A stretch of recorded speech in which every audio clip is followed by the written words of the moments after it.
Hello aspirants, welcome to neo mentors daily contemporary issues. So ఈరోజు contemporary ఇష్యూస్లో మొదటిది రా research and analysis wing అని అంటారు. దీన్ని రీసెర్చ్ అండ్ ఎనాలిసిస్ వింగ్. చాలా వరకు సినిమాల్లో అది కూడా మీరు చూసుంటారు. భారతదేశ భద్రతను కాపాడడానికి మనం స్పెషల్గా తీసుకొచ్చినటువంటి సంస్థ. గతంలో ఇంటెలిజెన్స్ బ్యూరోనే దీని తాలూకా వర్క్ అంతా చేసేది, కానీ తర్వాత కాలంలో దీన్ని తీసుకొచ్చాం. రీసెర్చ్ అండ్ అనాలిసిస్ వింగ్ భారతదేశ ఎక్స్టర్నల్ ఇంటెలిజెన్స్ ఏజెన్సీ. ఇంటర్నల్గా భద్రత చేసేది ఇంటెలిజెన్స్ బ్యూరో.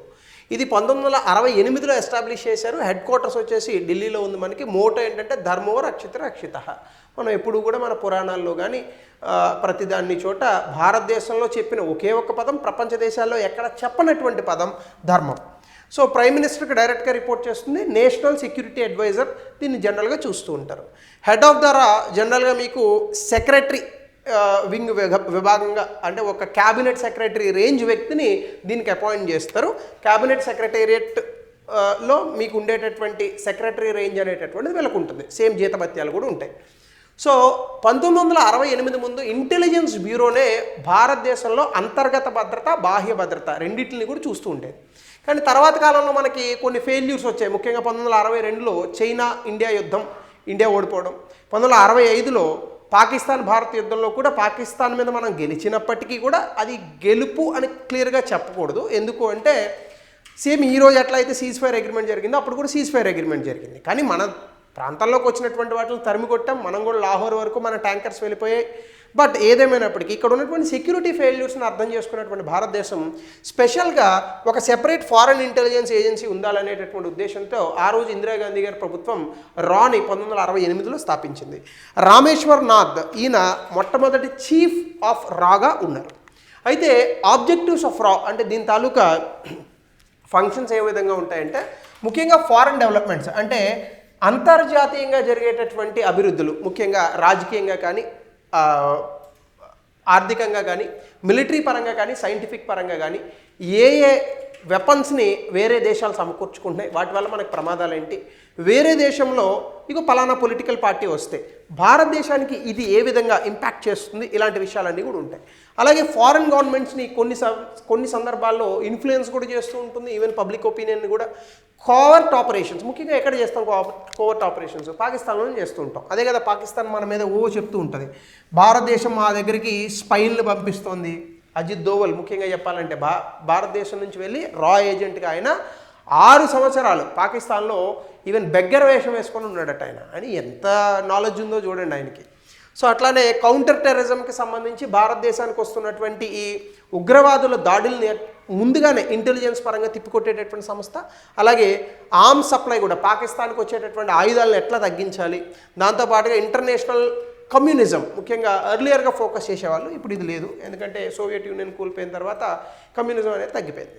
సో ఈ రకంగా ఉంటుంది. దీనికి ఆర్గనైజేషనల్ స్ట్రక్చర్ కూడా ఒక సెక్రటరీ ఉంటారు. అలాగే కీ డివిజన్స్ ఇందులో స్పెషల్ ఆపరేషన్స్, ఇంటెలిజెన్స్ డివిజన్స్ ఉంటాయి, ఎలక్ట్రానిక్స్, టెక్నికల్ సర్వీసెస్ ఉంటాయి, ఏవియేషన్ రీసెర్చ్ సెంటర్ ఉంటుంది, స్పెషల్ గ్రూప్ ఉంటుంది కోవర్ట్ ఆపరేషన్స్ చేయడానికి. రాలో మొత్తం 10 స్పెషల్ బ్యూరోలు ఉన్నాయి. సో ఇండియన్ సిటీస్లో, రకరకాల సిటీస్లో ఎక్కడ పనిచేస్తున్నారో కూడా ఎవరికి తెలియదు. ఆఫీస్లో అంత గోప్యంగా ఉంచుతారు. రిక్రూట్మెంట్ కూడా ఇది డైరెక్ట్గా రాక్ రిక్రూట్మెంట్ ఉండదు. ఐపీఎస్ ఆఫీసర్లు కొంతమందిని తీసుకుంటారు, కొంచెం ప్యాషనేట్గా బాగా అద్భుతంగా పనిచేసేటటువంటి వ్యక్తులు. ఇంకా ఇతర సివిల్ సర్వీసెస్, కొన్నిసార్లు ఐఏఎస్ నుంచి కూడా తీసుకోవచ్చు. ఆర్మ్డ్ ఫోర్సెస్లో ఉన్నటువంటి వ్యక్తులను కూడా ఇందులో జాయిన్ చేసుకుంటారు. అట్లానే రీసెర్చ్ అండ్ అనాలిసిస్ సర్వీస్ 1983లో క్రియేట్ అయింది రిక్రూట్మెంట్ చేయడానికి ఇదే. సో డైరెక్ట్ రిక్రూట్మెంట్ ఉండదు రాక్ ఎప్పుడు కూడా. సాధారణంగా ఉన్నప్పటికీ కూడా అసలు ఎట్లా రిక్రూట్ చేస్తారనేది కూడా తెలియదు. మొత్తం బ్యాక్గ్రౌండ్ వెరిఫికేషన్ చేస్తారు. ట్రైనింగ్ కూడా tradecraft, geostrategy, economic analysis, కంప్యూటర్లు ఎట్లా హ్యాక్ చేయాలి, ఇంకా అన్ని రకాలు నేర్పిస్తారు. దీని మీద ఆల్రెడీ సినిమాలు కూడా వచ్చాయి, మీరు చేశారు. ఆయన ఎవరో హీరో అడవి చేసి ఎవరో ఉంటారు. అలాగే అడ్వాన్స్డ్ ట్రైనింగ్ కూడా ఉంటుంది. వేరే ప్రాంతాలకు వెళ్ళి దొంగచాటుగా ఎట్లాగ ఇన్ఫర్మేషన్ పట్టుకోవాలా, సో దానికి సంబంధించి మళ్ళీ సెల్ఫ్ డిఫెన్స్ ఎట్లా చేయాలా, ఇంకా అన్ని రకాల ట్రైనింగ్స్ అనేటటువంటి ఇందులో ఉంటాయి. అలాగే ఇందులో కీ ఫంక్షన్స్ కూడా చూస్తే భారతదేశ జాతీయ భద్రతను ప్రపంచ దేశాల నుంచి ఎట్లా వస్తుందో ఆ జాతీయ భద్రతను కాపాడేటటువంటి పరిస్థితి తీసుకుంటుంది. అలాగే న్యూక్లియర్ ప్రోగ్రామ్ సెక్యూరిటీ, మన న్యూక్లియర్ ప్రోగ్రామ్కి భద్రత ఇవ్వడం కూడా దీని యొక్క విధిలో భాగం. అలాగే ఇంటెలిజెన్స్, అంటే భారతదేశానికి ఈ వచ్చేటటువంటి టెర్రరిస్టులు వీళ్ళకి సంబంధించినటువంటి ఇంటెలిజెన్స్ని సేకరిస్తుంది. క్రాస్ బోర్డర్ స్ట్రాటజీస్, అంటే ఈ మన సరిహద్దు రేఖ వెంబడి ఏదైనా స్ట్రాటజిక్ అంశాలు ఉంటాయి, కొన్ని వ్యూహాత్మక పరమైనటువంటి అంశాలు వాటిని సర్వేలెన్స్ చేస్తూ ఉంటుంది. అలాగే భారతదేశ ఈ అంతర్జాతీయ విధానానికి సంబంధించి కూడా అనేక సూచనలు అది ఇస్తూ ఉంటుంది depending on the global opinions. ఇది రీసెర్చ్ అండ్ అనాలిసిస్ వింగ్కి సంబంధించిన ఇన్ఫర్మేషన్. 2 సంతార, దీన్నే సల్లేఖన అని కూడా అంటారు. ఇది జైనిజంలో ఒక రకమైనటువంటి రిచువల్. జైనిజంలో ఎట్లా ఉంటుందంటే చివరికి మనం చనిపోయేటటువంటి స్టేజ్లో ఇంకా మనిషిని ఏ రకంగానూ కాపాడలేము అనేటటువంటి స్థితి వచ్చినప్పుడు అన్నం తినడం మానేసి చనిపోతారు. దాన్ని సల్లేఖన అని అంటారు. ఇది చాలామంది ఆచరించారని చెప్తూ ఉంటారు. సాధారణంగా మనకు చూస్తే ఈవెన్ మన పాతకాలంలో ఉన్నటువంటి చాలామంది రాజులు కూడా ఈ యొక్క ప్రక్రియ వైపు అట్రాక్ట్ అయ్యి దీన్ని ఫాలో అయ్యారని కూడా చెప్తుంటారు. దీనికి సంబంధించి ఈ మధ్యకాలంలో ఒక విషయం జరిగింది. చాలా చిన్న అమ్మాయి 3 ఏళ్ళు అనుకుంటా, ఆ అమ్మాయి సల్లేఖనాన్ని పాటించి చనిపోయింది. సో ముఖ్యంగా ఆ అమ్మాయి కొంత బ్రెయిన్ ట్యూమర్ కూడా ఉంది. ఆ బ్రెయిన్ ట్యూమర్ నుంచి కాపాడుకోవడానికి సల్లేఖనలోకి వెళ్ళింది. ఈ సల్లేఖన చేసిన తర్వాత నిమిషాల్లోనే అమ్మాయి చనిపోయింది. కానీ ఇది సూసైడ్గా పరిగణిస్తూ కోర్టులు కూడా తీర్పులు ఇచ్చాయి. సో దీనికి సంబంధించి సల్లేఖన ఆర్ సంతార అంటే వాలంటరీ ఫాస్టింగ్, అంటే కావాలని ఉపవాసం ఉండడం, ఫాస్ట్ ఆన్ టు డెత్. కానీ హిందూయిజం ప్రకారం ఇంకా కొన్ని రిలీజియన్స్ ప్రకారం అసలు ఉపవాసం ఉండడం అన్టు డెత్ అంటే చనిపోయేంత వరకు కూడా అది వ్యతిరేకం. అసలు మన రిలీజియన్స్ దాదాపుగా ఈ ఫాస్ట్ ఆన్ టు డెత్ అనేటటువంటి దాన్ని అసలు స్వీకరించాం. So spiritual purification and detachment అంటే ఈ యొక్క భౌతిక ప్రపంచం నుంచి బయటపడడానికి, ఆధ్యాత్మికంగా మనము వేరొక లోకాలను చేరుకోవడానికి, మన లైఫ్లో ప్యూరిటీని తెచ్చుకోవడానికి ఈ యొక్క రిచువల్ ప్రాసెస్ని జైనిజంలో ఒక పద్ధతిగా ఫాలో అవుతారు. సో ఇది మోక్షానికి దారితీస్తుందని నమ్ముతారు. అంటే భౌతికపరమైనటువంటి ప్రపంచాన్ని వదిలి ఆధ్యాత్మిక ప్రపంచంలోకి వెళ్ళడానికి తర్వాత మన పుట్టుకకు గాను. సో ఈ జైనిజంలో ఈ యొక్క రిచువల్ని సాధారణంగా జరుపుతూ ఉంటారు. అంటే సాత్, సల్లేఖన అన్నాం కదా, సంతార. సాత్ అంటే ట్రూత్ అంటే నిజం, లేఖన అంటే టు వేర్ అవే ఆర్ థిన్ అంటే నిజాన్ని కనుక్కోవడానికి మనం బయలుదేరడం అనమాట. దీనికి కొన్ని కండిషన్స్ ఉంటాయి జైన్ టెక్స్టుల ప్రకారం. సాధారణంగా ఇది ఎవరు చేయాలంటే ఎవరైనా వయోవృద్ధులు అయిపోయి ఇంక మనం బ్రతకం, ఇంక అయిపోయింది, ఇంక ఇక్కడతో మన జీవితం అయిపోయిందని అనుకున్నటువంటి వయోవృద్ధులు చేయాలి. లేదా మనకి టెర్మినల్ ఇల్నెస్ అంటే వెనక్కి తిప్పలేనటువంటి వ్యాధి కనుక వస్తే, అంటే ఆ వ్యాధి కారణంగా ఆ వ్యక్తి మరణించే పరిస్థితి వస్తే అప్పుడు కూడా సల్లేఖన ఫాలో అవ్వచ్చు. ఇర్రివర్సిబుల్ సఫరింగ్ ఆర్ ఫెమైన్ అంటే కరువు కాటకాలు, క్షామాలు వచ్చి అసలు ఏ రకంగానూ కూడా ఆ వచ్చినటువంటి కారణంగా మన జీవితం చాలా పెద్ద పెను ఉపద్రవంలోకి వెళ్ళి దాన్ని ఇంకా వెనక్కి తిప్పలేనటువంటి పొజిషన్లో ఉంటే అప్పుడు కూడా చేయొచ్చు. కానీ ఇది వాలంటరీగా చేయాలి. అంటే ఏ వ్యక్తి పుష్ వల్ల కానీ ఎవరి తాలూకా ప్రెషర్ వల్ల కానీ ఇది చేయకూడదు. కాన్షియస్గా ఉండాలి, అంటే సౌండ్ మైండ్తో ఉండాలి. అంటే ఈ సల్లేఖన చేస్తున్నాం అంటే ఇది మనం చేస్తున్నాం అనే దాని మీద క్లారిటీ ఉండాలి. స్పిరిచువల్లీ మోటివేటెడ్ అంటే ఆధ్యాత్మికంగా వాళ్ళు చాలా మోటివేషన్తో ఉండాలి. ఈ కారణాల వల్ల మాత్రమే చేయాలి. ఇది రత్నకారదాన. అలాగే ఈ 4th century ADలో ఇగో ఈ పర్టికులర్ గ్రంథంలో వాళ్ళకి ఇచ్చారు. రత్నాకరంద శవకంచార అనేటటువంటి ఆ పర్టికులర్ పుస్తకంలో ఈ రిచువల్ గురించి పేర్కొనుంది 4వ శతాబ్దంలో. దీనికి సంబంధించి లీగాలిటీ కనుక చూస్తే 2015లో రాజస్థాన్ హైకోర్టు దీన్ని సూసైడ్తో అభివర్ణించింది. సెక్షన్ 306 IPC సెక్షన్ 309 ప్రకారం. 2015లో సుప్రీంకోర్టు హైకోర్టు ఇచ్చినటువంటి ఆర్డర్ని స్టే ఆర్డర్ చేసి ఈ యొక్క సంతారాన్ని లెజిటిమేట్ రిలీజియస్ ప్రాక్టీస్గా చెప్పింది. కానీ రివ్యూ మళ్ళీ పెండింగ్లో ఉంది. రాజస్థాన్ హైకోర్టు ఇచ్చినటువంటి డెసిషన్ని సుప్రీంకోర్టు తోసిపుచ్చింది. నిజంగా ఇది సూసైడ్ కాదు, ఈ రిలీజియస్ ప్రాక్టీస్ని చేయొచ్చు. అప్పటి నుంచి కూడా ఈ జైనిజంలో ఈ ప్రాక్టీస్ అనేటటువంటిది ఉంది. అయితే ఇప్పుడు వియానా కేస్, ఈ వియానా అనేటటువంటిది ఒక పాప. ముఖ్యంగా ఇక్కడ కనుక మీరు చూస్తే ఒక 3 year old అమ్మాయికి 3 సంవత్సరాలు, కానీ అమ్మాయికి బ్రెయిన్ ట్యూమర్ వచ్చింది, క్యాన్సర్. ఖచ్చితంగా చనిపోతుందని చెప్పారు డాక్టర్లు. దీన్ని ఏ రకంగానూ కూడా రివర్స్ చేయలేమని కూడా చెప్పారు. అయితే ఈ పాప చేత ఆ పేరెంట్స్ ఈ సంతార సల్లేఖనం చేపించిన నిమిషాల్లో ఆ పాప చనిపోయింది. అయితే ఇప్పుడు నైతికంగా కరెక్టా కాదా అనేటటువంటిది ఒకటి వచ్చింది. ఇది ఆర్టికల్ 21 రైట్ టు లైఫ్ కాన్స్టిట్యూషన్లో ఇచ్చినటువంటి ప్రాథమిక హక్కుకి విఘాతం కలిగిస్తుందని కొంతమంది ఇప్పుడు కేసులు పెట్టారు. మధ్యప్రదేశ్ చైల్డ్ రైట్స్ కమిషన్ అయితే దీని మీద ఇన్వెస్టిగేషన్ లాంచ్ చేసింది. అయితే ఇక్కడ ఒక కొసమేరపు ఏంటంటే golden book of world records ఈ వియానా అనేటటువంటి పాప చనిపోయినటువంటి దాన్ని గోల్డెన్ బుక్ ఆఫ్ వరల్డ్ రికార్డ్స్లోకి ఎక్కించారు. ఏంటి, యంగెస్ట్ పర్సన్ టు టేక్ సంతారా అనేటటువంటి పేరుతో ఆ అమ్మాయి వరల్డ్ రికార్డులోకి ఎక్కింది. ఆ పాప చనిపోయింది, బ్రెయిన్ ట్యూమర్ కారణంగా సంతారా చేశారు, ఊరికనే కాదు. అయితే ఇప్పుడు పేరెంటల్ రెస్పాన్సిబిలిటీ ఇక్కడ కీ కన్సర్న్ ఏంటంటే ఇట్లాంటివి చెయ్యొచ్చా అంటే మనకి బేసికల్గా దీనికి సంబంధించే భారత న్యాయ వ్యవస్థలో కూడా మనకి ఒక కాన్సెప్ట్ ఉంది. అదేంటంటే ఎవరన్నా ఇలాంటి ఇబ్బందికరమైనటువంటి పరిస్థితుల్లో ఉంటే వాళ్ళని కోర్టు ఆధీనంలో, మెడికల్ ప్రాక్టీషనర్స్ ఆధీనంలో వాళ్ళని మనము వాళ్ళ జీవిత త్యాగం చేసేలా చేయొచ్చు. దాన్ని యుతనేషియా అని అంటారు, యుతాన్షియా అని కూడా పిలుస్తారు, యుతనేషియా అని కూడా అంటారు. కోర్టు ఆధీనంలో యుతనేషియా చేయొచ్చు. అంటే ఎవరికన్నా ఇల్నెస్, టెర్మినల్ ఇల్నెస్ కనుక వస్తే, ఏమైనా క్రానిక్ డిసీజెస్ కారణంగా ఇంకా వాళ్ళు బ్రతికే అవకాశం లేనప్పుడు, వాళ్ళు విపరీతమైనటువంటి బాధను భరిస్తున్నప్పుడు, వాళ్ళు చనిపోవడానికి అవకాశాన్ని మెడికల్ ప్రాక్టీషనర్స్ సమక్షంలో కోర్టు కల్పించగలుగుతుంది. మరి దీనికి సంతారాకి తేడా ఏంటి అనేటటువంటి ఒక ఇది వచ్చింది. ఇది లీగల్ ప్రాక్టీస్ కానీ ఇది రిలీజియస్ ప్రాక్టీస్. సో ఇక్కడ పేరెంట్స్ రెస్పాన్సిబిలిటీ అంటే తల్లిదండ్రుల యొక్క బాధ్యతను ఈ యొక్క డెసిషన్ మేకింగ్లో క్వశ్చన్ చేస్తున్నారు. అలాగే మెడికల్ నెగ్లెక్ట్, ఒకవేళ నిజంగా ఆ వ్యాధి నయం అవ్వదా, వ్యాధి నయం అవ్వకుండానే పాపను చనిపోయేటటువంటి పరిస్థితులు క్రియేట్ చేశామా అనేటటువంటి ఒక ప్రశ్న వచ్చింది. అలాగే రోల్ ఆఫ్ స్పిరిచువల్ లీడర్స్, ఆధ్యాత్మిక ప్రపంచంలో ఆ గురువుల తాలూకా పాత్ర ఈ మైనర్ పిల్లల విషయంలో ఎంతవరకు ఉండాలి అనేటటువంటి ఒక విషయం.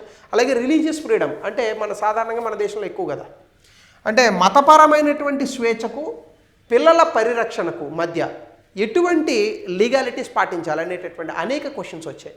సో ఎథికల్గా మనం వీటిని ఖచ్చితంగా మాట్లాడాల్సి ఉంటుంది. సో అది ఈ సంతారా గురించి. సో బ్యాక్లాష్ ఏంటంటే చాలామంది ఈ చైల్డ్ డెత్ని గ్లోరిఫై చేస్తున్నారు, కానీ చాలామంది దాన్ని తప్పుపడుతున్నారు. అలాగే అనెథికల్ రిలీజియస్ ప్రాక్టీస్ అంటూ కొంతమంది చెప్తున్నారు. అట్ ద సేమ్ టైం ప్రపంచవ్యాప్తంగా ఈ కేసు మెడికల్గా, లీగల్గా, ఎథికల్గా, ఈవెన్ మతపరంగా కూడా చాలా కమ్యూనిటీల్లో చాలా ప్రశ్నలు లేవనెత్తింది. So interesting case, but at the same time ఆ పాపకి బ్రెయిన్ ట్యూమర్ ఉంది. మరి ఈ రెండింటిని ఎలా చేయాలి, మీరు కూడా మీ అభిప్రాయాన్ని కమెంట్ సెక్షన్లో తెలపండి. అలాగే మూడోది ఆయుర్వేద డే. ఇంత ముందు వరకు ఆయుర్వేద డే లేదు, కానీ గెజెట్ నోటిఫికేషన్లో మినిస్ట్రీ ఆఫ్ ఆయుష్ వాళ్ళు సెప్టెంబర్ 23న ఆయుర్వేద డేగా ఫిక్స్ చేశారు. గతంలో మనకి హిందూ లూనార్ క్యాలెండర్ ప్రకారం కొన్ని డేట్స్ని తీసుకునేవారు. ముఖ్యంగా అక్టోబర్ 15 నుంచి 12 నవంబర్ మధ్య ఏ డేట్నైనా కూడా డిపెండింగ్ ఆన్ ద ధన్తెరస్ ఒక్కొక్క డేట్లో ఇది ప్రకటించేవారు. అట్లా కాకుండా ఒక పర్టికులర్ డే ఉండాలి. అది కూడా సెప్టెంబర్ 23 ఎందుకు తీసుకున్నారంటే మనకు సాధారణంగా ఈక్వినాక్స్లు ఇవన్నీ ఉంటాయి. అంటే సూర్యుడు ట్రాపిక్ ఆఫ్ క్యాన్సర్ మీదకి, ట్రాపిక్ ఆఫ్ క్యాప్రికాన్ మీదకి, ఈక్వేటర్ మీదకి వచ్చే డేట్లు ఉంటాయి. మార్చి 21, జూన్ 21, సెప్టెంబర్ 23, డిసెంబర్ 22. ఇవే కదా జాగ్రఫీలో చదువుకున్నాం మనం. అంటే సూర్యుడు ఇట్లా మనం భూమి సూర్యుడు చూసుకుంటే ఇది సూర్యుడు అని అనుకుంటే మీరు భూమి ఇక్కడ ఇక్కడ ఇక్కడ ఇక్కడ ఉండేటటువంటి డేట్లు అవి. సో ఆ డేట్ని ఇక్కడ కోయిన్సైడ్ అయ్యేటట్టుగా తీసుకున్నారు. సో దీనికి సంబంధించి కనుక మీరు చూస్తే ఎయిమ్ ఆఫ్ చేంజ్ ఏంటంటే ఒక ఫిక్స్డ్ డేట్ ఉండాలా యాన్యువల్ సెలబ్రేషన్స్ చేసుకోవడానికి. ప్రపంచవ్యాప్తంగా ఈ పార్టిసిపేషన్ కూడా ఆయుర్వేద డేకి పెరుగుతుంది. దీనివల్ల సింబాలికల్గా మనము గ్లోబల్ న్యాచురల్ ఫెనామినన్ అంటే ఈ భూమి సూర్యుడు చుట్టూ తిరిగేటటువంటి ఈ సహజ ప్రక్రియ ఏదైతే ఉందో దానికి ఇది అలైన్ చేసినట్టుగా మనకు ఉంటుంది. ఎందుకు 23 సెప్టెంబర్ తీసుకున్నారంటే ఆటమ్ ఈక్వినాక్స్, అది డే అండ్ నైట్ ఈక్వల్గా ఉంటాయి ఆ సమయంలో. సో కాబట్టి బ్యాలెన్స్, హార్మనీ దీన్ని సింబలైజ్ చేసినట్టు ఉంటుంది. ఆయుర్వేద కోర్ ఫిలాసఫీ కూడా అదే కదా మనకి, ఏంటి బ్యాలెన్స్, హార్మనీ, ఈ రెండు ఉండాలి కోర్ ఫిలాసఫీ ఆఫ్ ఆయుర్వేద. అట్లానే కాస్మిక్ ఈక్విలిబ్రియం, మొత్తంగా ఈ భూమి సూర్యుడి చుట్టూ తిరిగేటటువంటి పరిస్థితుల్లో ఆ ఈక్విలిబ్రియంని ఇక్కడ రిఫ్లెక్ట్ చేసినట్టు ఉంటుంది కాబట్టి దాన్ని ఆయుర్వేద డేగా తీసుకున్నారు. ఇక నాలుగోది, భారతదేశం ఈ పాకిస్తాన్ పహల్గామ్ అటాక్ తర్వాత పాకిస్తాన్ భారత్ మధ్య జరిగినటువంటి ఈ యుద్ధ వాతావరణానికి సంబంధించి ఒక కొత్త కౌంటర్ టెర్రరిజం డాక్టర్ని తీసుకున్నారు. డాక్టర్ని అంటే స్కూల్ ఆఫ్ థాట్, ఒక సిద్ధాంతంగా మీరు పరిగణించవచ్చు. డాక్టర్ని ఏదైనా మీకు ఎక్కడైనా వస్తే ఒక స్కూల్ ఆఫ్ థాట్, ఒక సిద్ధాంతాన్ని ఇప్పుడు తీసుకుంటున్నాం. ఏంది అనేది కనుక మీరు చూస్తే robust and proactive response of terrorism. ఎక్కడైనా కూడా ఉగ్రవాద దాడులు జరిగితే ఎవరు ముందు రియాక్ట్ అవ్వాలని ఒక స్టాండర్డ్ ఆపరేటింగ్ ప్రొసీజర్ని తీసుకొస్తారు. ఇది భారత మిలిటరీ అండ్ వ్యూహాత్మకంగా మనం తీసుకునేటటువంటి యాక్షన్స్లో ముఖ్యంగా పాకిస్తాన్ ద్వారా వచ్చేటటువంటి ఉగ్రవాదాన్ని నిరోధించడానికి, దాన్ని ఎదుర్కోవడానికి ఇది చాలా అద్భుతంగా పనికొస్తుంది. ఆబ్వియస్గా ఆపరేషన్ సింధూర్ తర్వాత ఈ మిలిటరీ డాక్టర్ని ప్రవేశపెట్టారు. ముఖ్యంగా ఇటీవల కాలంలో సర్జికల్ స్ట్రైక్స్, ఉరి అటాక్ తర్వాత, Balakot air strike, Pulwama attack తర్వాత, వీటన్నిటి పరిస్థితుల్లోని కూడా టెర్రరిస్ట్ థ్రెట్ థ్రెట్లు వచ్చినప్పుడు మిలిటరీ ఏ విధంగా రెస్పాండ్ అవ్వాలి అనేటటువంటి దానికి ఈ డాక్టర్ ఉపయోగపడుతుంది. ఇందులో ఉన్నటువంటి కీ ఎలిమెంట్స్ కనుక మీరు చూస్తే ఇండియా డిసైడ్స్ ద రెస్పాన్స్. అంటే ఇండియా యాక్షన్ ఎట్లా ఉంటుందంటే రియాక్టివ్గా ఉండదు, కానీ ప్రీ డిసైడెడ్గా ఉంటుంది. అంటే దాని అర్థం ఏంటి, ఇగో ఈ అటాక్ జరిగితే ఖచ్చితంగా మేము ఈ దాడులు చేస్తాం. రేపొద్దున ఫర్ ఎగ్జాంపుల్ పహల్గామ్ లాంటి అటాక్ జరగకూడదని అనుకుందాము. ఒకవేళ అట్లాంటి అటాక్స్ ఏమైనా జరిగితే నెక్స్ట్ డే బలూచిస్తాన్ మీద బాంబులు పడతాయి. ఇట్లా ప్రీ డిటర్మైండ్ ఉంటుంది. అప్పటికప్పుడు ఆలోచించడం ఏమి ఉండదు, ముందే రాసేసుకుంటాం ఎగ్జామ్లో పేపర్. అట్లానే జీరో టాలరెన్స్ ఫర్ టెర్రరిజంని ఏ దేశం కనుక చెప్పినా, ఇప్పుడు పాకిస్తాన్ ఏమంటుంది, మేము టెర్రరిస్టులు పంపుతాం మీ దేశంలోకి, వాళ్ళు కొంతమందిని చంపుతారు, మీరు మా దేశం మీదకి వస్తే మా దగ్గర అణుబాంబులు ఉన్నాయని చెప్తాం. అణుబాంబులు ఉన్నాయంటే వెనక్కి పోవాలనా? అంటే మీరు అణుబాంబులు అనేటటువంటి ఒక బూచితో టెర్రరిజంని భారతదేశంలో తీసుకొచ్చి ఈ దేశాన్ని డిస్టెబిలైజ్ చేద్దామని అనుకుంటున్నారా? ఎంతమందిని చంపుతారు? 140 కోట్ల మంది ఉన్నారు. సరే, మీరు 26 మందిని మా దేశానికి సంబంధించినటువంటి పౌరుల్ని, అక్కతమ్ముల్ని, అన్నజల్లని చంపారనుకోండి, మరి దానికి రిటాలియేషన్గా ఇప్పుడు భారతదేశం బాంబులు వేస్తే ఎంతమంది చనిపోయారు పాకిస్తాన్లో? పాకిస్తాన్ జనాభా ఎంత? 24.5 కోట్లు. మా ఉత్తరప్రదేశ్ మొత్తం ఉంటుందండి 22 కోట్లు. సో భారతదేశాన్ని ఏదో ఒక 10 మందిని భయంతో చంపేసి ఈ దేశంలో ఒక రకమైనటువంటి అల్లకల్లోలను సృష్టించడం మీ అమాయకత్వం అంతే. అది నేను అంతే అంటాను. Who are the most innocent people on earth? Terrorist. వాళ్ళే ఇన్నోసెంట్లు కదా. ఆ పైన ఎవడైతే చెప్పాడో వాళ్ళ మాటలు వింటే వాళ్ళ అమాయకులు కాకపోతే ఏమన్నా. సో కాబట్టి ఇక్కడ కనుక మీరు చూస్తే టెర్రరిస్ట్కి స్టేట్ స్పాన్సర్స్కి ఏం తేడా ఉంది? సో పాకిస్తాన్ పంపించేవాళ్ళు, ఇక్కడికి వచ్చి ఉగ్రవాదం చేసేవాళ్ళు అందరూ టెర్రరిస్ట్లే. అందుకే పాకిస్తాన్ టెర్రరిస్ట్ నేషన్ అనేది. సో పాకిస్తాన్లో ఏదైనా అద్భుతమైనటువంటి ఒక విషయం ఉందంటే ఎవడు చదువుకోడు, అదే గొప్ప విషయం. Education is a crime in Pakistan. So terrorist గ్రూపులు ఆ స్టేట్ స్పాన్సర్ చేసినటువంటి పాకిస్తాన్ ఇద్దరిని ఒకేలా ట్రీట్ చేస్తుంది ఇక్కడ నుంచి భారతదేశం. దీనికి సంబంధించి పాకిస్తాన్ గవర్నమెంట్ యొక్క పాత్ర ఎలా ఉంటుందంటే, ఈ డాక్టరీని పాకిస్తాన్ మిలిటరీని, పాకిస్తాన్ యొక్క రాజకీయ లీడర్షిప్ని కూడా అకౌంటబుల్ చేస్తుంది. అలాగే దీనికి సంబంధించి పాకిస్తాన్ స్టేట్ ఆపరేటర్ సపోర్ట్ టెర్రరిజంకి ఎక్స్ప్లిసిట్గా లింక్ ఉంది అనేటటువంటి విషయాన్ని కూడా మోడీ గారు అనేకసార్లు ప్రస్తావిస్తున్నారు, ముఖ్యంగా ప్రపంచ వేదికలపైన. అలాగే ఫ్యూచర్ ఇండియా రెస్పాన్స్ టెర్రరిస్టులు మాత్రమే కాదు, పాకిస్తాన్లో ఉన్నటువంటి మౌలిక సదుపాయాలని, నెట్వర్క్ని కూడా ఈసారి కొడతాం. అంటే మొన్న ఓన్లీ బోర్డర్ యువతల కొట్టు వదిలేసాం, ఇప్పుడు అట్లా కాదు, బోర్డర్ అవతలే తగులుతాయి దెబ్బలు. అది గుర్తుపెట్టుకోవాలి. సో ఇండియా పాకిస్తాన్ రిలేషన్స్కి దీనికి సంబంధించి ఏముంటుందంటే, మీరు టెర్రరిస్టుల మీద రెజల్యూషన్ ఇచ్చేంత వరకు పాకిస్తాన్తో ఏ రకమైన మాటలు ఉండవు. Peace cannot coexist with terror, అంతే కదా. ఉగ్రవాదంతో శాంతి ఎట్లా కలిసి ఉంటుంది? ఉండదు. అట్లానే prolonged tension and military readiness, అంటే ముఖ్యంగా prolonged tension and military readiness ఎంత దూరమైనా సరే, ఇది 10, 20, 30 ఏళ్ళైనా సరే ఈ రకమైనటువంటి టెన్షన్స్ రెడీనెస్ అనేటువంటి మిలిటరీ ఎప్పుడుగా ప్రిపేర్డ్గా ఉంటుంది ఇలాంటి అటాక్స్ని ఎదుర్కోవడానికి.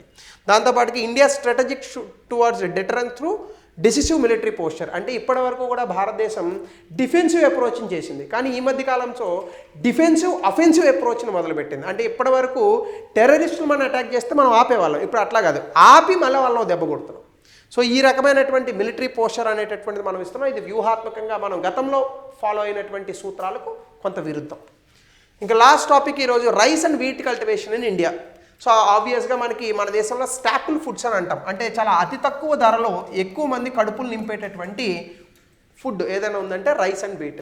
సో ఇండియా ఇటీవల కాలంలో రైస్ అండ్ వీట్ కల్టివేషన్లో చాలా అద్భుతంగా పెరిగింది. దీనికి కారణమైనటువంటి రాష్ట్రాలు పంజాబ్, తెలంగాణ, మధ్యప్రదేశ్. తెలంగాణలో అయితే గతంలో 34 లక్షల ఎకరాల్లో మనం పండించినటువంటి ఈ యొక్క వరి దాదాపుగా 2021 ప్రాంతంలో 94 లక్షల ఎకరాల్లో పండించారు because of the Kaleshwaram dam. So government policies, irrigation కారణంగా, అలాగే రకరకాలైనటువంటి విత్తనాల కారణంగా ఈ యొక్క అతి ఎక్కువ పంట అనేటటువంటిది వచ్చింది. అలాగే ప్రభుత్వం కూడా కనీస మద్దతు ధర ఈ 2 పంటలకే చాలా ఎక్కువగా ఇస్తుంది. దీనివల్ల ఫార్మర్స్ ఎక్కువగా దీన్ని పండిస్తున్నారు. పంజాబ్లో 29 లక్షల హెక్టార్ల నుండి 32.4 లక్షల హెక్టార్లకు పెరిగింది. తెలంగాణలో 10 నుంచి 47 లక్షల హెక్టార్లకు పెరిగింది. అలాగే దీంతో పాటుగా రైస్ అండ్ వీట్ ఎక్కువగా వర్షపు నీరు లేదా నీటి మీద ఎక్కువగా ఆధారపడి ఉంటాయి. దానివల్ల క్రాప్ ఫెయిల్యూర్ అయ్యేటటువంటి అవకాశం కూడా జనరల్గా తక్కువగా ఉంటుంది. సో ఫార్మర్స్ వీటిల్ని కన్సిస్టెంట్గా ఎక్కువగా ప్రొడక్టివిటీ వస్తుంది, అలాగే ఎక్కువగా ఎంఎస్పీ కూడా ఇస్తున్నారు కాబట్టి వీటి మీద ఎక్కువగా ఆధారపడి పంటలు పండిస్తున్నారు. ఈవెన్ వీట్ కనుక మీరు చూసుకుంటే గోధుమ 59 లక్షల హెక్టార్ల నుంచి 78 లక్షల హెక్టార్లకు మధ్యప్రదేశ్లో పెరిగింది. దాంతోపాటుగా క్రాప్ బ్రీడింగ్ అంటే ముఖ్యంగా గ్రీన్ రెవల్యూషన్ కారణంగా అధిక దిగుబడినిచ్చేటటువంటి వంగడాలు రైస్లోని వీటిలోని కూడా మనం చాలా వెరైటీస్ని తీసుకొచ్చాం. ముఖ్యంగా HD 3385 వీట్ వెరైటీ 6 టన్నులు ఒక హెక్టేర్ ఈల్డ్ ఇస్తుంది. కమలా రైస్ అని ఒకటి వచ్చింది, 450 నుంచి 500 గ్రెయిన్స్ ఆర్ పెనాకిల్స్ బస్తాలు మనకి దాదాపుగా వాటర్ ఎఫిషియన్సీతో మనకు వస్తున్నాయి. సారీ, బస్తాలు కాదు, గ్రెయిన్స్ అంటే ఆ పర్టికులర్ గింజలు ఉంటాయి కదా అవి. అలాగే R&D దీని మీద ఇంకా కూడా చేస్తుంది Indian council of agriculture research. అనేక రకాలుగా కొత్త వంగడాలను కూడా సృష్టిస్తున్నాం. అయితే కొన్ని ఛాలెంజెస్ ఉన్నాయి. కాటన్, పత్తి, పప్పు దినుసులు, ఇంకా బఠానీలు ఇట్లాంటివి అంతే గ్రోత్లో రావట్లేదు. అలాగే కాటన్ ఏరియా పంజాబ్లో కూడా చాలా తగ్గిపోయింది. దాంతోపాటుగా పల్సెస్ అండ్ ఆయిల్ సీడ్స్, ఎక్కువగా మనకు కావాల్సిన ఆయిల్ సీడ్స్, ఎందుకంటే నూనెని చాలా ఎక్కువగా వాడుతూ ఉంటాం. సో ఆలివ్ నూనె 200 రూపాయలకి ఇచ్చేస్తున్నారు. అసలు ఎన్ని ఆలివ్ గింజలు తీస్తే ఎంత ఆలివ్ నూనె వస్తుంది లెక్క పెట్టండి. ఎక్కడి నుంచి వస్తున్నాయి ఇవన్నీ కూడా చాలా కల్తీతో జరిగేటటువంటి నూనెలు, కానీ ఇవే మనం వాడుతున్నాం. దీని కారణంగా క్రాప్ డైవర్సిటీ మనకు కొంత దెబ్బతింటుంది. ఎన్వైర్న్మెంట్లో కూడా ఎప్పుడూ రైస్ వీట్ పండించడం వల్ల నేను ఎప్పుడూ చెప్తుంటాను మోనోకల్చర్ అని. ఇవన్నీ నైట్రోజన్ ఎక్స్ట్రాక్షన్ క్రాప్స్, అంటే రైస్ కానీ వీట్ కానీ భూమిలో ఉన్నటువంటి నత్రజనిని పైకి తీసుకొని బ్రతుకుతాయి. దీనివల్ల భూసారం తగ్గిపోతుంది. సో దీనివల్ల పర్యావరణంగా చాలా ఇబ్బందులు వస్తాయి. భూసారం తగ్గిపోతుంది. అధికంగా వాటర్ని యూస్ చేసుకుంటాయి. ముఖ్యంగా ఈ కమలా వెరైటీ రైస్ అయితే కొంతవరకు వాటర్ ఎఫిషియెంట్, పర్వాలేదు. కొంత ఎన్వైర్మెంటల్ కన్సర్న్స్ ఉన్నప్పటికీ కొంచెం బెటర్గా ఉంది. సో కాబట్టి ఖచ్చితంగా భూసారాన్ని కాపాడడానికి, నీటిని కాపాడుకోవడానికి ఖచ్చితంగా మనం సుస్థిర వ్యవసాయ పద్ధతులను తీసుకోవాలి. తద్వారా మాత్రమే ఇంత పెద్ద దేశంలో ఇంత జనాభాకి ఫుడ్ పెట్టడానికి మన దగ్గర సరిపడా ఫుడ్ ఉంటుంది. సో ఇవి important things from the today news paper and PIB. So thank you, have a nice day.